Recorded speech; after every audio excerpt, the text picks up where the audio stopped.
Assalamualaikum warahmatullahi wabarakatuh. Anak-anakku yang aku sayangi dan aku banggakan, marilah kita awali pembelajaran hari ini dengan membaca bismillah terlebih dahulu.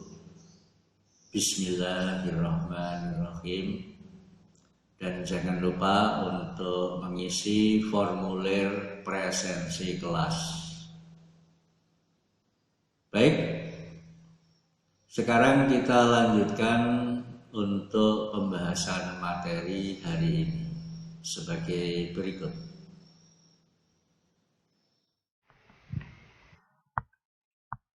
C. Butir-butir mabadi'u khaira ummah. Mabadi'u khaira ummah atau mabadi'u khamsah berarti prinsip lima prinsip umat pilihan. Yang pertama, butir-butirnya adalah as-sidqu. As-sidqu ini mempunyai 3 makna. Yang pertama, jujur, yaitu kesesuaian antara perkataan dan perbuatan hati. Lambene karo atine padha. Nek lambene iya, atine ya iya. Nek lambene ora, ya atine ya muni ora. Tapi biasanya kalau anak perempuan nanti ini nek ditakokno wong lanang ya, mulutnya diam, hatinya gembira. Bilang iya pakai hati, tapi mulutnya bungkam, tidak mau mengutarakan yes, begitu. Dasar dari as-sidqu yang bermakna jujur adalah ya ayyuhalladzina amanu taqullaha wa kunu ma'as-shadiqin. Ini dari surah At-Taubah 119. Hei orang-orang yang beriman, bertakwalah kepada Allah dan hendaklah kamu bersama orang-orang yang benar. Ini kalau kita jabarkan lebih lanjut, bahwa kita sebaiknya bergaul dengan orang-orang yang jujur, begitu ya.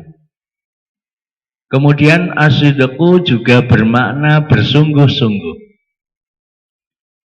Ini dalam kaitannya dengan hablum minallah wa hablum minannas. Hubungan vertikal, yaitu hubungan antara manusia dengan Allah, hablum minallah, dan hubungan horizontal, yaitu hubungan antar manusia, hablum minan nas. Dasarnya apa? Yaitu surat Al-Baqarah ayat 177. Ulaikal ladzina shadaqu wa ulaika humul muttaqun. Yang artinya, mereka itulah orang yang bersungguh-sungguh dan mereka itulah orang yang bertakwa. Misalnya kalau ibadah ya harus bersungguh-sungguh. Jangan ibadah karena di belakangnya ada calon mertua. Atau ibadah karena pamer baju. Biasanya kalau sholat id itu separuhnya niate pamer baju. Kemudian as-sidqu yang bermakna terbuka, yaitu sikap dari kejujuran untuk menghilangkan kecurigaan, kecuali hal-hal yang harus dirahasiakan. Yang namanya terbuka itu berarti dalam hal yang tidak bersifat rahasia. Contoh, kalau misalnya ada di antara keluarga kita yang jelek perilakunya, maka harus dirahasiakan. Jangan mentang-mentang asliku langsung ngomong sama temennya. Oh itu loh, kakakku itu loh, sukanya kebut-kebutan. Nah, padahal kebut-kebutan itu bukan perbuatan yang baik. Ya ditutup-tutupi, biar nanti kakakmu dinasihati oleh orang tuamu. Gitu loh. Kemudian butir yang kedua, ini salah nulisnya ini, yaitu al-amanah wal wafa bil ahdi. Al-amanah wal wafa bil ahdi itu terdiri dari dua kata. Yang pertama al-amanah, yaitu semua beban yang harus dilaksanakan, baik ada perjanjian maupun tidak. Contohnya, coy, aku nanti sore ada kegiatan ekstra. Ya, tolong nanti diberitahukan ke ibuku ya, kalau saya pulangnya sore. Itu berarti sebuah amanah dari kamu ke temanmu. Kalau kemudian temanmu ini tidak melaksanakan, namanya kebalikan dari al-amanah itu apa? Khianat. Jadi kalau temanmu, oke, nanti tak sampaikan sama ibumu, kok ternyata tidak, berarti dia mengingkari amanah. Ya, maka amanah itu harus wajib dijalankan.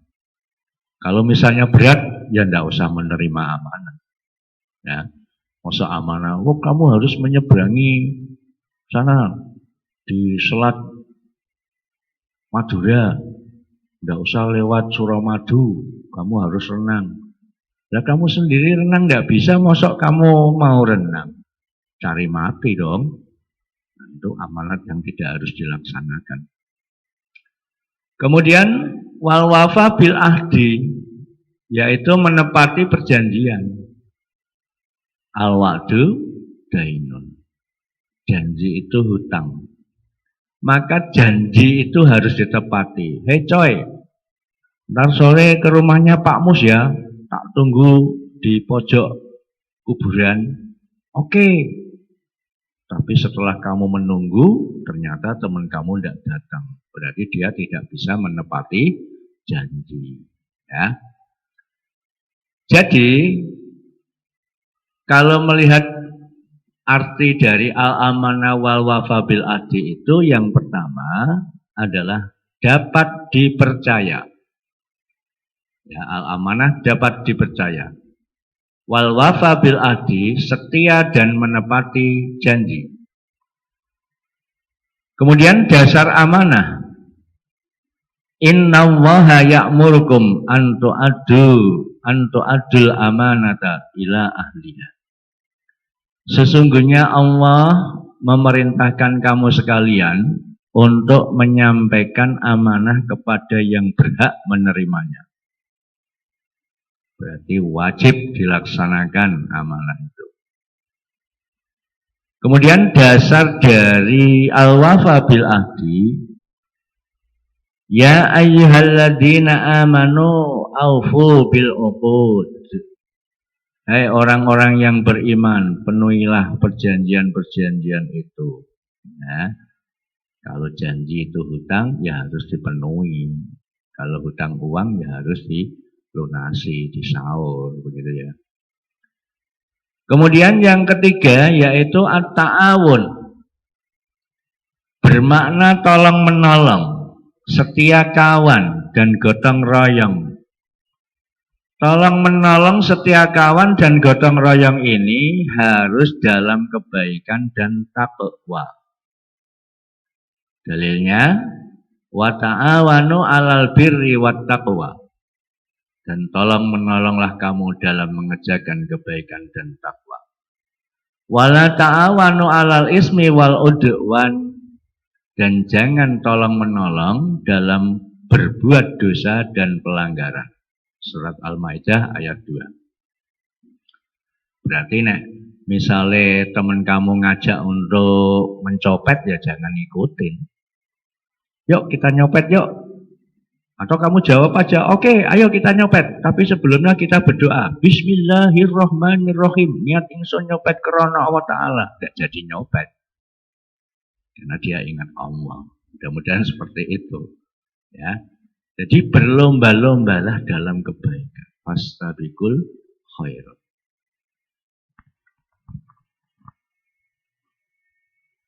Yang keempat, al-adalah, yaitu bersikap adil dan menempatkan hak dan kewajiban sesuai dengan proporsinya. Dasarnya, innallaha ya'muru bil adli wal ihsan. An-Nahl ayat 90. Sesungguhnya Allah memerintahkan kamu sekalian untuk berlaku adil dan berbuat kebaikan. Nah ini, orang yang berlaku adil itu gampang-gampang angel. Ya. Karena apa? Harus bisa menempatkan hak dan kewajiban.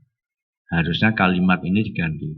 Menempatkan kewajiban, kemudian haknya. Nah, karena biasanya seperti anak-anak pelajar itu haknya didahulukan, kewajibannya belakangan. Pak, minta uang saku Pak. Pak, minta kuota Pak. Padahal kewajibannya belum dilaksanakan. Ya. Kemudian yang kelima, yaitu al-istiqomah. Mempunyai makna konsisten, berkelanjutan, terus menerus. Ajak, tetap dan tidak bergeser dari jalur sunnatullah dan sunnah Nabi. Berarti tetap teguh pendiriannya, tetap di jalannya Allah dan Rasulullah, tetap di jalurnya Al-Quran dan As-Sunnah.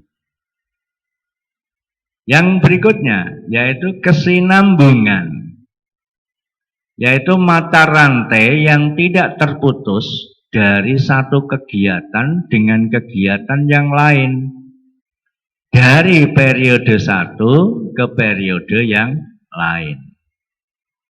Namanya mata rantai, anak-anak lihat sendiri ya, mata rantai itu satu dengan yang satunya itu saling terhubung, begitu ya. Dalilnya apa? Innal ladzina qalu rabbunallahu summastaqamu tatanazzalu alaihimul malaikah. Al-ayah. Surat Fussilat ayat 30. Sesungguhnya orang-orang yang mengatakan Tuhan kami ialah Allah, kemudian mereka meneguhkan pendirian mereka. Nah, berarti yakin, hakul yakin. Maka malaikat akan turun kepada mereka dengan mengatakan, janganlah kamu merasa takut dan jangan merasa sedih, dan bergembiralah dengan surga yang telah dijanjikan Allah kepadamu. Nah, demikian tadi ya, 5 butir. Sekarang evaluasi 2. Kalian harus menjawab 5 pertanyaan. Yang pertama, jelaskan pengertian mabadi'u khairah ummah menurut istilah. Yang kedua, sebutkan dasar-dasar mabadi'u khairah ummah. Yang ketiga, jelaskan butir-butir mabadi'u khairah ummah. Yang keempat, tulis ayat Al-Quran yang menjadi dasar dari amanah. Yang kelima, berilah syakal dan terjemahkan ayat di bawah ini. Nah, masing-masing skornya 20 sehingga jumlahnya 100. Silakan nanti anak-anak kerjakan melalui Google Classroom ya, dalam waktu 1 minggu. Demikian tadi pembahasan untuk hari ini. Mudah-mudahan akan membawa manfaat bagi kita semua. Kita bertemu lain kali. Kita akhiri dengan bacaan Alhamdulillahirabbil alamin. Terima kasih. Assalamualaikum warahmatullahi wabarakatuh.